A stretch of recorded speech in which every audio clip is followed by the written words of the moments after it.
AC, கட்டில்னு எல்லா வசதியும் இருக்கு.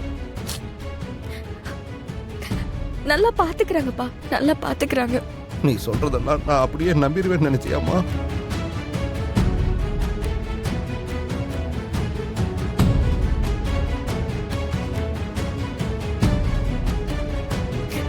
அப்பா அப்பா நான் நிஜமா தான்ப்பா சொல்றேன். நான் இங்க சந்தோஷமா தான் இருக்கேன். அந்த ரவுடி பசங்களை பத்தி எனக்கு ரொம்ப நல்லா தெரியுமா. அவனுங்க ரொம்ப மோசமானவங்கம்மா.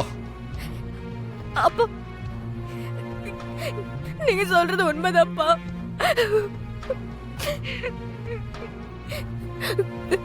அப்பா இந்த வீட்டு ஆம்பளைங்களா அப்படிதான்ப்பா இருக்காங்க. ஆனா இங்க பொம்பளைங்க யாரும் அப்படி இல்லப்பா. எல்லாரும் என் மேல பாசமா தான் இருக்காங்க. என்ன நல்லபடியா பாத்துக்கிறாங்கப்பா. இத கேட்டதுக்கு அப்புறம் தான் எனக்கு கொஞ்சம் நிம்மதியா இருக்கு. இன்றே டவுன்லோட் செய்து உங்கள் ஃபேவரட் ஷோக்களை என்ஜாய் பண்ணுங்க.